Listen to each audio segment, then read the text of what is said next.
Hello, AMT Lab listeners, and welcome to Tech in the Arts, the podcast from the Arts Management and Technology Lab. My name is B Crittenden, and I'm the Technology and Interactive Content Manager. This month, AMT Lab is taking a deep dive into NFTs, or non-fungible tokens.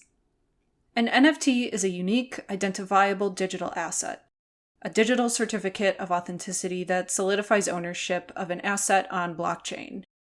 NFTs are publicly verifiable and traceable, and while they're often talked about alongside cryptocurrency since they're both on blockchain, they're not the same. Being non-fungible, NFTs cannot be readily exchanged for one another, so one NFT cannot be exchanged for another NFT. They have unique value. NFTs have been around for several years now, but they really boomed and started making major headlines in the past year. So, I interviewed 3 people with expertise and varying perspectives on NFTs, and have woven our conversations together in this podcast to help unpack the complexities of the NFT marketplace.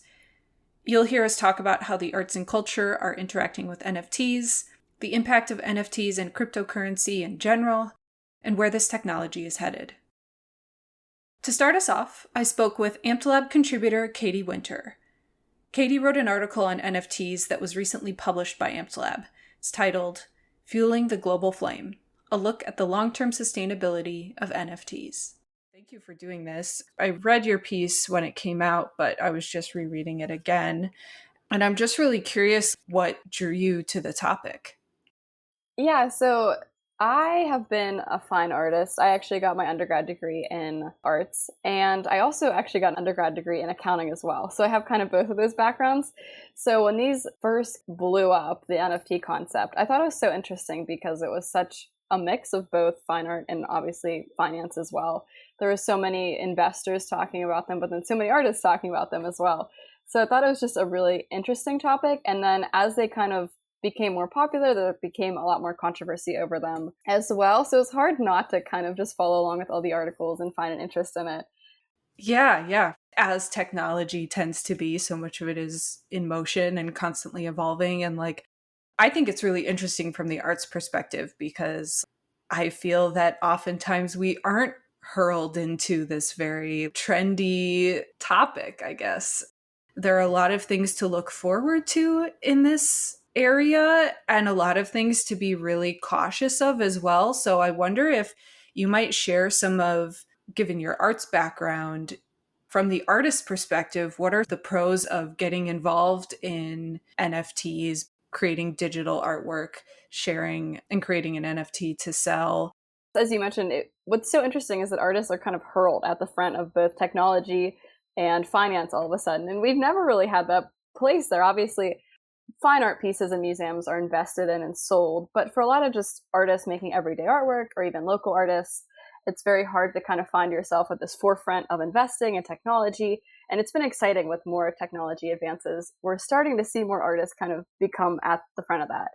And this is one of those instances where even digital artists are now getting into this investing scene. And at first, it seemed like such a great opportunity for digital artists, especially because obviously selling digital art can be very difficult for people that just make digital artworks. How do you sell prints? And that's what I think a lot of digital artists struggled with, is there was just so much copywriting, so much people just not buying the artworks, just saving it off of a browser, honestly, and then, printing it and putting it on their wall instead of actually buying it from the artist. And so artists have been grappling with this, trying to put on, low-res files onto their websites, trying to only put watermarks on everything that goes out.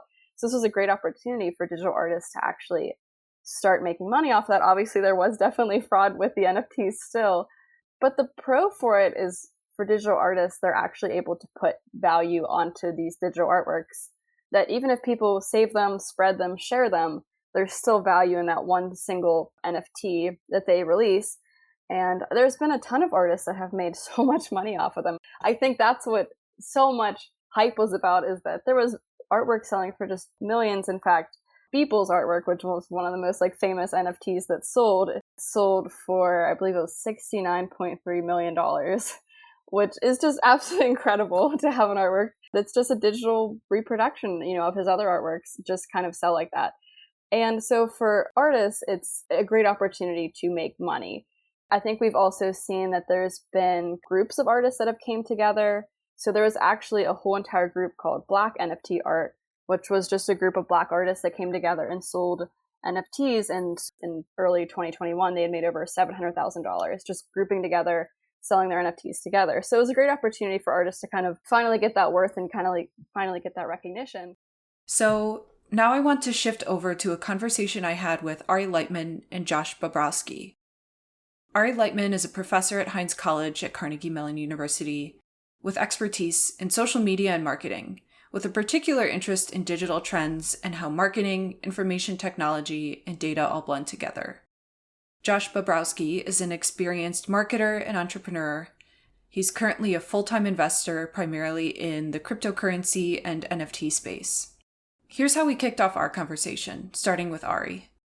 Digital transformation is something that I teach to a variety of different audiences. Understanding digital trends and how to sort of separate signal from noise and looking at how people converge around adoption patterns, social trends, technology feasibility and availability is something that my brain sort of gravitates to constantly. So I love having discussions with people who are curious about what the future holds, which is why I keep going back to Josh. He always has really interesting insights in terms of where we're going as a society from a technical perspective.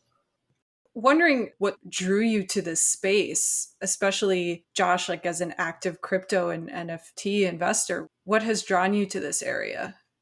One of the things that you look at is kind of secular change. And when I say secular change, I mean a lasting change that is going to have a material impact on the way that we interact with the world. And you can kind of see two or three of these huge secular shifts that were in my lifetime, which would be like the invention of the internet, which really created an enormous shift. And you can look at like how that impacted e-commerce versus regular commerce and what Amazon has done to the entire commerce market is probably something no one would have imagined would have come out of the internet, but for a few people that really understood the global potential very early on.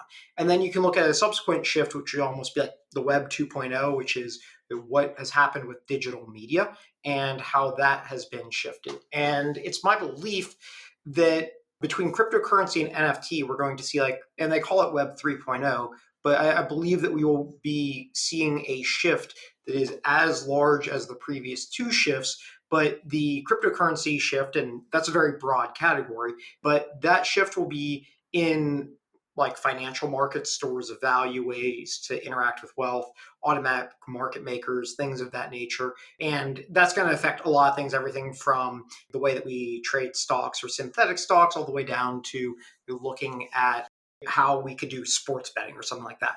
The NFT space is actually very different and equally potentially disruptive, where when you look at NFTs, it's a centralized information repository where you can store information that's publicly available. So right now we're looking at art, we're looking at concert tickets, we're looking at collectibles, sports memorabilia, but realistically you could easily hypothesize this could disrupt the entire real estate industry because real estate is historically very opaque and the record keeping is very bad. You have to get title insurance on a residential home. And if you have a centralized repository that everyone could look at, you could buy a singular piece of property, but you could look at who owns the land rights, who owns the mineral rights, who owns the air rights, what capacity you have to build if you're in an area like New York City. And you could circumvent many, many, many middle people because there wouldn't be a need for all these jobs to be held in order to functionally provide insurance or source that information.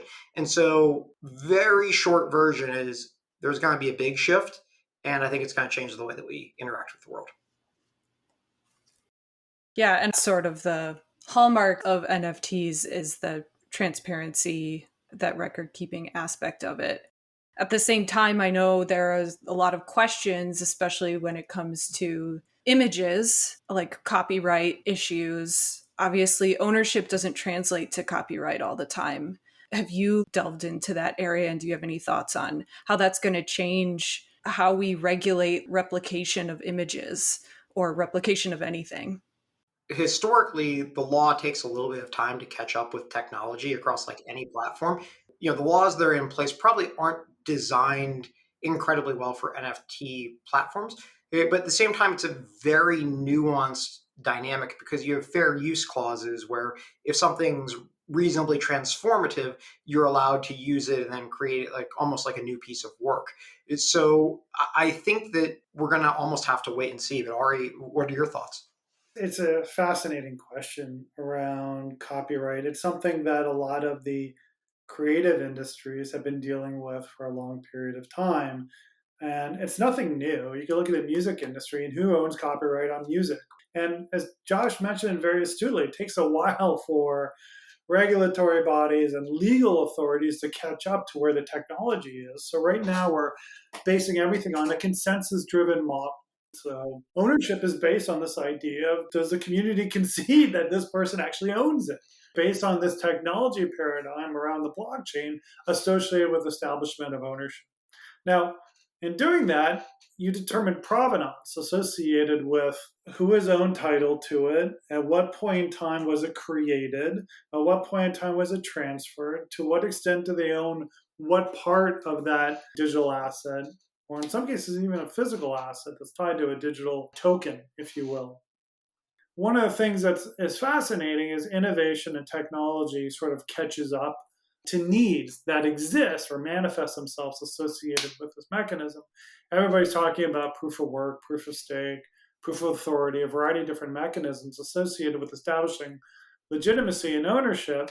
These are all very computational intensive mechanisms. Everybody's talking about sort of energy consumption, and we're all very heightened in terms of our understanding, if you will, associated with climate change, especially with what's going on these days.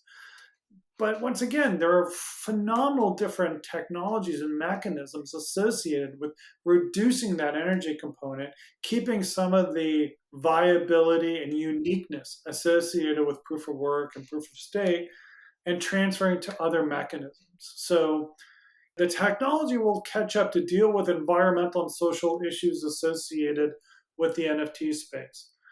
Regulatory and legal issues will take longer because people will have to understand all the different facets around it. And, even looking at social media, they're thinking about regulatory issues around social media now.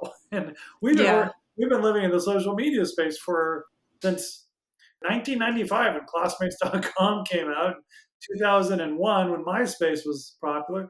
So a long period of time. So it's going to be very interesting to see what happens associated with this notion of ownership and how a community-based model can help at sort of establishing proof of ownership, and what is that historical record of ownership. We just heard Ari reference the environmental impact of NFTs and cryptocurrency in general. Katie and I actually talked about this at length, so I want to hop back to my conversation with her now. With the environmental impacts of NFTs and how much of a negative impact they've been having, there's been a lot of controversy thrown at artists. And I think more recently, more artists who've decided to release NFTs have received so much backlash from their artistic communities because NFTs have a really negative impact on the environment. And there's such a controversy over the mining of NFTs and how this is connected to blockchain technology that more and more artists are very hesitant to even go about selling them, go about creating them. In fact, I believe there was one organization, ArtStation, this platform for digital artists, decided that they were going to start selling NFTs, and they received so much public backlash that they just rescinded that and came out and said, okay, never mind, you guys don't want this, that's fine. More and more we're starting to see way more controversy over it, and there's more and more artists that are coming together and say, we're not going to do this, we're not going to be a part of it because of this negative impact. I think it's tricky. I think I saw there was an artist who commented on how an extreme standard is being placed on artists here, that artist felt. Yeah, and I'm so glad you brought that up. I actually have the quote of it. So it's a digital designer and artist. His name is Gareth Stangroom. And his quote was actually to the New York Times. And he said, "Why is it when the little guys get a foothold, everyone's on their case about the ethics of it, instead of criticizing the big players that have been abusing our planet for decades?" So it's that exact point of, hey, we finally got this opportunity. You haven't been fighting the airline industry, the gas industry like this. Why all of a sudden is it fighting the NFT industry like this? Mm-hmm. people who are really involved in blockchain and crypto and this technology are talking about some solutions to try and overcome that environmental impact. I wonder if you could share about that a little bit. There's an analogy that one person made, which is kind of comparing it to the airline industry. And he's saying, there's no harm in one artist selling an NFT. Obviously, NFT production and crypto mining is still going to continue on no matter what.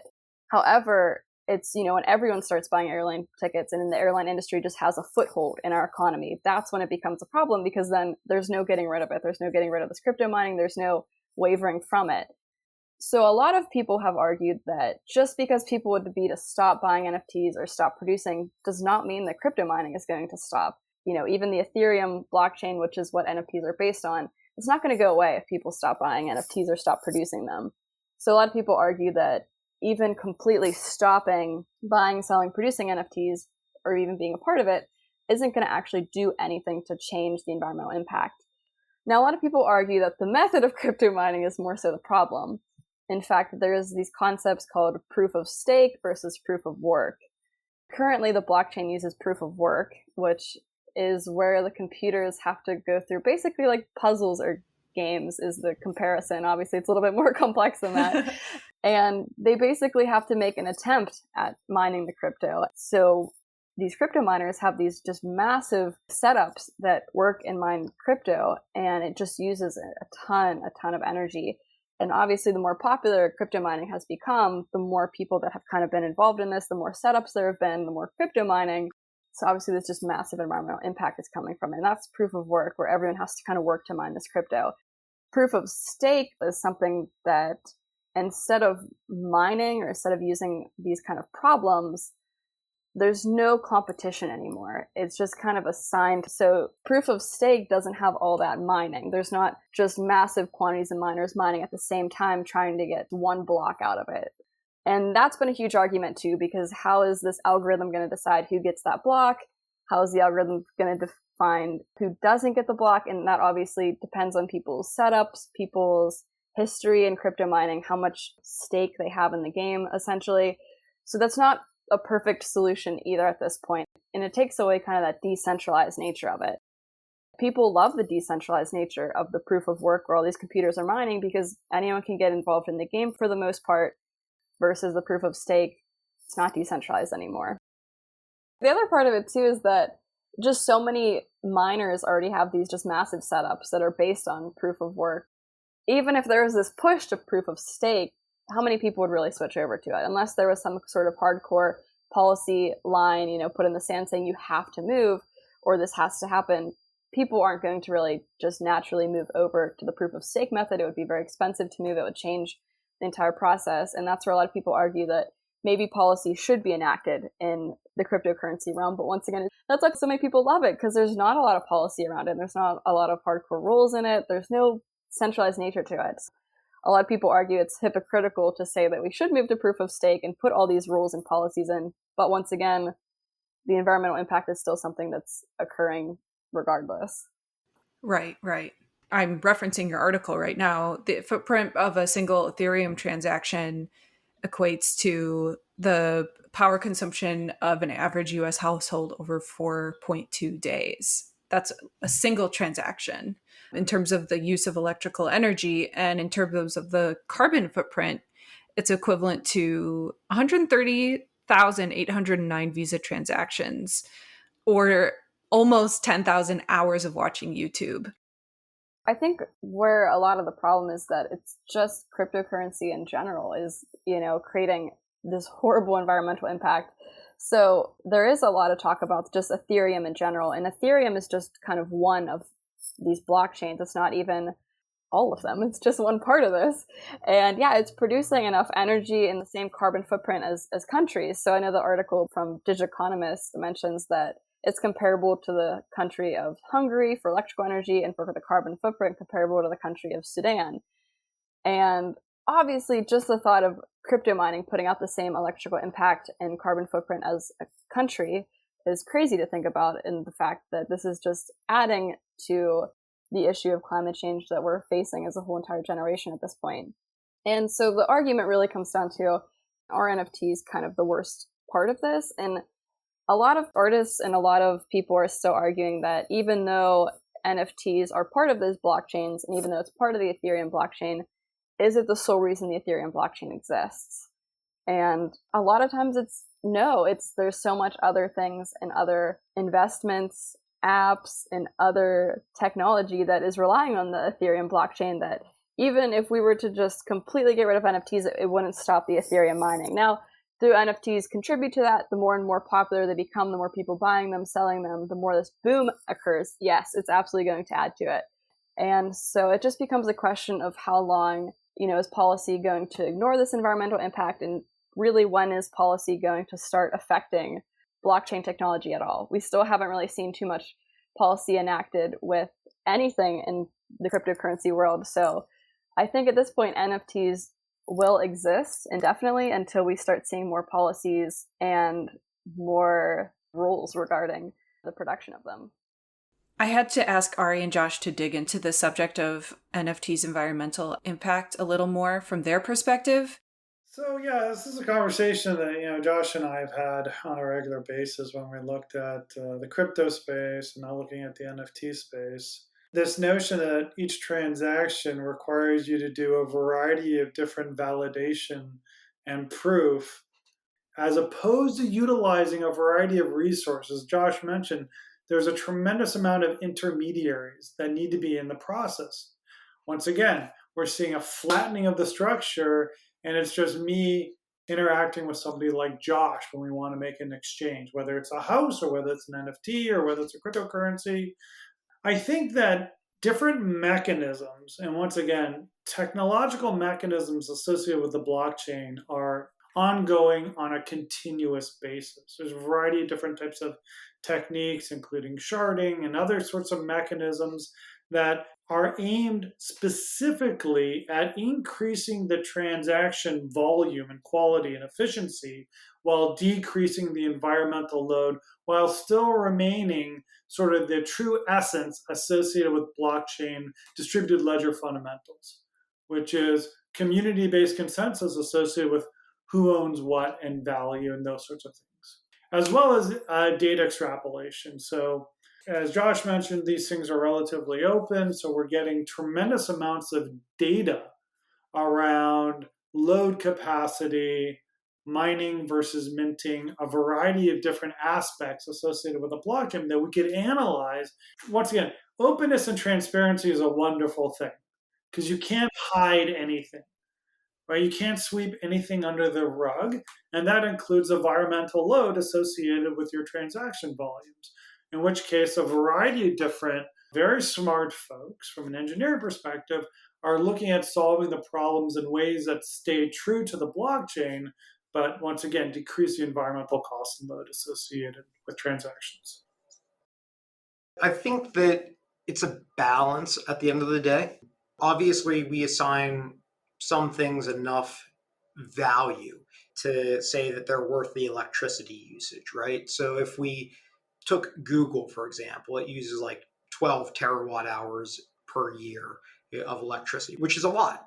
And you would say that that's probably relatively worthwhile. And then you look at something like Bitcoin, right? You could make an argument that Bitcoin is probably more secure than like the digital US dollar. So you could ask yourself, is that security worth the energy usage that you're getting, or is there a more efficient way to do it? At some levels, there's probably a more efficient way to do it, but at other levels, the proof of work is creating an increasingly more difficult algorithm to crack that allows for that security. So if Bitcoin is worth, I'm just pulling a number today, but let's say Bitcoin is worth $1 trillion, is securing a network with a total market cap of $1 trillion worth the energy consumption? And I don't have an answer to that, but that's a question that I think is worth asking. And if the answer is no, then why? And then I think you also want to parse down a little bit deeper and say, well, what part of this is clean energy consumption, right? Like what part of it is hydroelectric power? And China just outlawed Bitcoin mining, and arguably China's Bitcoin mining was probably some of the more dirty energy usage that's associated with the Bitcoin mining. So the hash rate has gone down considerably, and you might make an argument that over 50% of the energy usage is now clean energy. So if those things are all the case, I think it's a more complex question than, is this good, is this bad? I think the answer lies more in, how do we continue to make it more clean? And how do we continue to do that while keeping the network secure? Because there's an extreme value to having an incredibly secure network like Bitcoin has. Josh brings up a really good point that we have to take into consideration. We need to weigh sort of everything in totality, right? When you look at sort of a Bitcoin exchange, or let's say we talk about an NFT exchange, those sorts of things, we have to look at the entire energy load associated with replicating it in a physical environment, right? So NFT allows you to do authentication, allows you to do provenance. I'm a big fan of shows like, I hate to admit it, I love watching Antiques Roadshow. Right? I just love these shows because it tells you a little bit about the historical artifact. I even watch Pawn Stars and those sorts of things. And you think about all the mechanisms associated with validation, authentication, right? There's a lot of intermediaries, as Josh mentioned, middle people that have to come in and have to take part associated with understanding what is this particular object worth. There is an environmental load associated with that we're now replicating in a digital front. Yes, there's an environmental load associated with it as well. But if we really want to measure the two, we really need to measure them on equal footing, if you will. I'm curious, Ari, is anyone actually measuring the environmental load of NFTs versus, to use a fine arts example, the resources required to sell a piece of artwork through a gallery in the traditional way? There's so much work being done on the societal costs associated with transportation, associated with manufacturing, associated with energy transactions when we talk about Bitcoin and NFTs and those sorts of things. I'm sure there are some folks that are taking a look at this. It'd be really interesting to understand how sort of a market space that gets created via OpenSea or those sorts of things in an NFT world compares to a Christie's auction in terms of environmental load. But now Christie's is doing more things digitally, so that's reducing the load, and we've already seen a reduction in carbon load based on everybody being socially distant and doing more things online. So I think the NFTs is sort of a natural extension associated with that. That's really saw an uptake from the crypto kitties and the crypto punk world back in 2017 to where we are now. So people are thinking about the energy consumption as we're looking at evolution of NFTs into new markets, which is something that Josh and I are very interested in. One of my last questions I had for you two revolves around this idea of accessibility. And I know that can mean a lot of different things. If you're talking about flattening, be it the art market or real estate, partially I think about that transparency and the efficiency that you get, but I also have to think about our technological fluency and issues with relying on a system when a lot of people in society struggle to even get access to the internet. Let's take a look at access, and let's talk about one of the most important things of access, which I think is banking, right?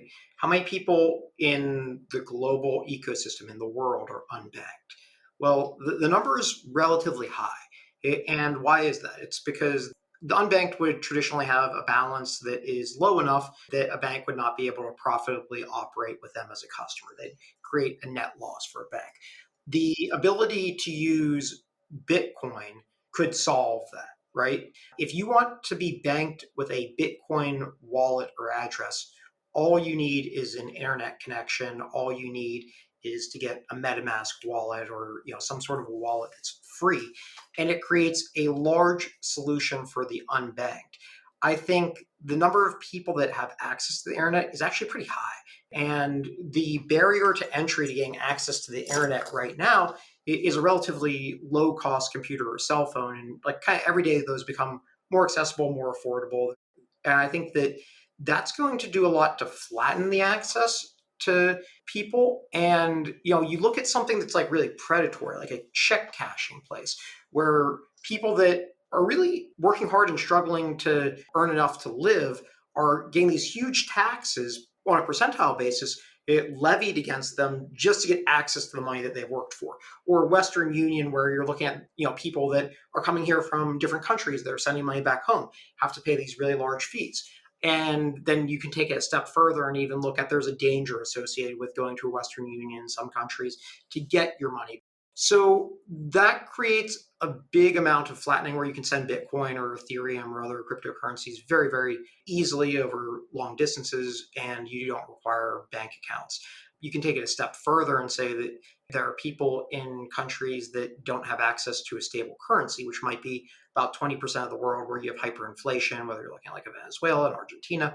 And that can create some flattening of an ability for somebody to work and have some level of savings where their savings aren't eroded immediately.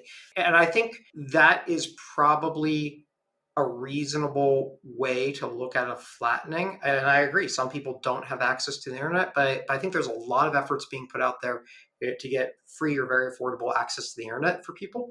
And I think that, these cryptocurrencies create a reasonably better solution for the unbanked and for people that are having trouble getting and sending money. Yeah, so Josh brings up some great points. On my side, I'll talk a little bit about operational capacity to get into the mass market, value proposition. As NFTs mature and expand, if you will, the infrastructure will be there to allow them to be much more seamless, ambient, frictionless, all those buzz terms that we always talk about. I have a Coinbase wallet, I have MetaMask set up, those sorts of things, but there are processes that you have to go through in terms of acquiring an NFT. You have to know a little bit about the OpenSea marketplace. It's not quite like eBay. I set up an account, I see a bunch of people auctioning on this product, and I want that, right? There's some processes that you have to go through and some things you have to know about. And most of the transactions are done on Ethereum, right? And Ether's value fluctuates on a minute-by-minute basis. So we have to take that into consideration to understand that. I think when we get to value for participants, the value that Josh might have in going into the NFT marketplace and acquiring items might be completely different from me, might be completely different from you. Understanding that is really important.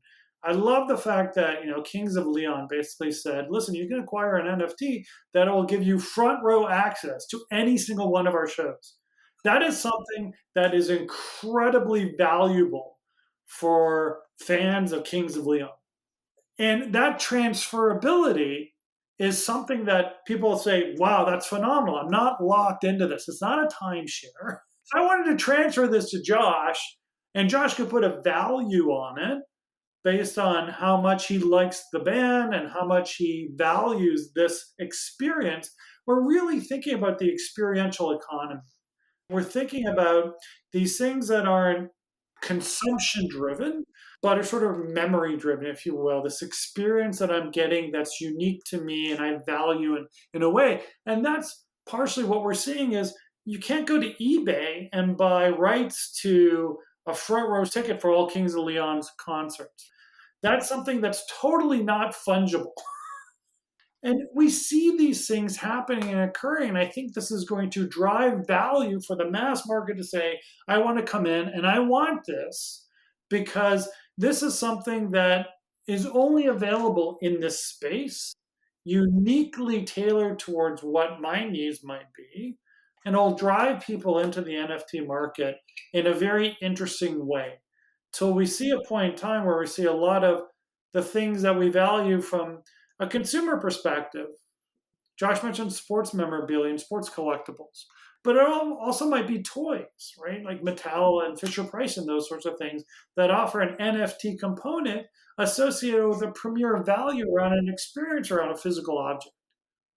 And that might drive the mass market into the NFT space. Yeah, that's really interesting. And I think we are preoccupied with the kind of very basic digital imagery in NFTs. And I do think that we should be thinking more about the experience economy because that's really where the arts live. So, yeah, thank you for bringing that up. I don't come from the arts. I get exposed to the arts just based on being at Heinz College. But I think part of the arts is really about education, right? How do you educate different consumers associated with the history of particular pieces, the societal implications, those sorts of things? I remember working with the Getty, working with the Tate.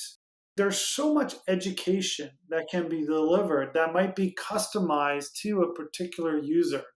So Josh might be very interested in the history around a specific piece, the brush quality, the stroke, the canvas, the tangible fundamentals associated with creating them. And these sorts of things are really fascinating if they can be tailor made to specific audiences and confer a premium associated with the purchase of a particular piece of art. My final question in my conversation with Katie, as well as with Ari and Josh, concerned why people who work in the arts and culture should care and consider paying attention to NFTs. And I also asked them to summarize their thoughts on what's ahead for the NFT space.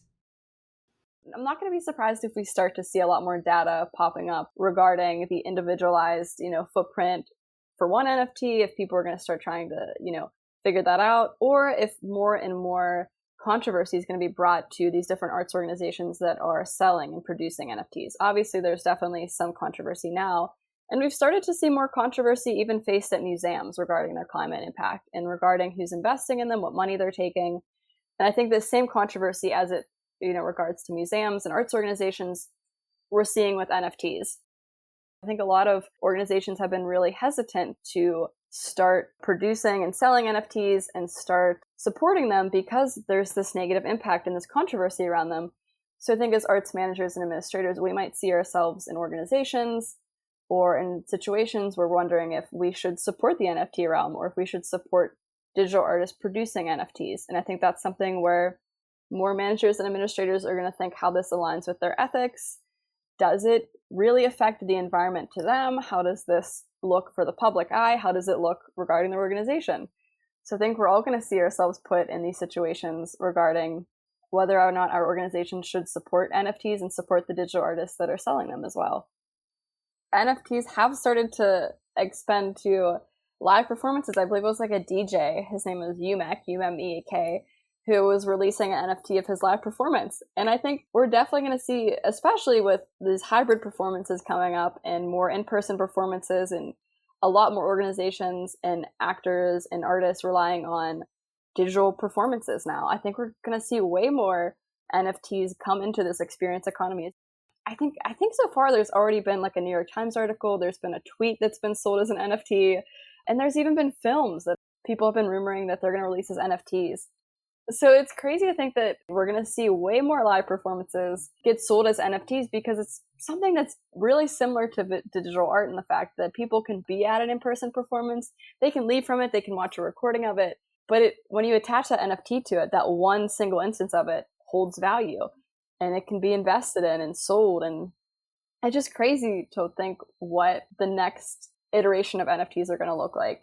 It changed so fast in the past year already that what's it going to look like in 2022? Are we going to look back on this conversation and be like, wow, how did we not see, NFTs coming to this realm either? So it's just something crazy to think about. Honestly, I think it's just such a fascinating technology at this point that I think it's worth looking into. I know for me personally, before I dove into the topic, I had no understanding of the realm of cryptocurrency, how it worked, how the technology worked. I didn't understand how people were investing in NFTs. How did they hold individual value? How are they being sold? it's really worth kind of even taking 10, 15 minutes on your morning commute or when you're just feeling bored to kind of look into the technology a little bit more, because I think that it's going to be something that we as arts managers and administrators are going to slowly start seeing pop up way more often. Just looking at NFTs, it's helped me kind of understand the concept of cryptocurrency and understand why it's worth so much. Why is Bitcoin worth so much? Why do these technologies have such a big foothold in our news? Why do we see so much about them? How are there just billionaires that have been made off of these technologies? So it's something, it's crazy. It's not always ethical. It's not environmentally correct, but it's definitely something interesting to at least understand. So when these technologies start finding their way into the art world more and more and more, it's something that we as arts managers and administrators can kind of understand and at least be ready for. If we strip out the technological piece and not talk about the fundamentals of blockchain, this is a trend that's been happening for several years, many, many years, which is providing greater levels of autonomy back to the creator or the owner of copyrighted pieces of art, which is great. Once it flattens, we reduce the transaction cost associated with that and allows this direct connection, which is, I think, some of the things that we've seen in music, in creating associated with screen-based entertainment, is going directly to the audience. Why? Because once again, it captures more information, it reduces intermediaries, and allows more revenue to go directly back to the creators. But it also creates some unique data. That data was normally collected by intermediaries and held, and that they held tremendous amount of power associated with that. Josh mentioned Google, Facebook. These are intermediaries that collect and aggregate all this and utilize it. Now, in terms of a crowd-based phenomenon, looking at consensus and those sorts of things, there's more community-driven opportunity around transparency, around value definition, around increased access and use, those sorts of things, right? Now, that's not to say that there won't be somebody who comes out and intermediates it and creates power out of it in terms of aggregation and holding. But for now, the concept is really interesting. It's sort of the fundamentals associated with blockchain, more power back to creators and sellers to really come together in a consensus-driven approach, a community-driven approach as well. Thank you to Katie Winter, Ari Lightman, and Josh Bobrowsky for the conversation and for bringing their expertise. Listeners, if you're interested in NFTs, the AMT Lab website has a ton of recently published resources and research from our contributors, so definitely check that out at amt-lab.org. Thanks for listening. Thanks for listening to the AMT Lab podcast. Don't forget to subscribe and to leave a comment. If you would like to learn more, go to amt-lab.org. That is amt-lab.org. Or you can email us at amtlabcmu@gmail.com. You can also follow us on Twitter or Instagram at Tech in the Arts, or on Facebook and LinkedIn at Arts Management and Technology Lab. You can find the resources that we referenced today in the show notes. Thanks for listening. See you next time.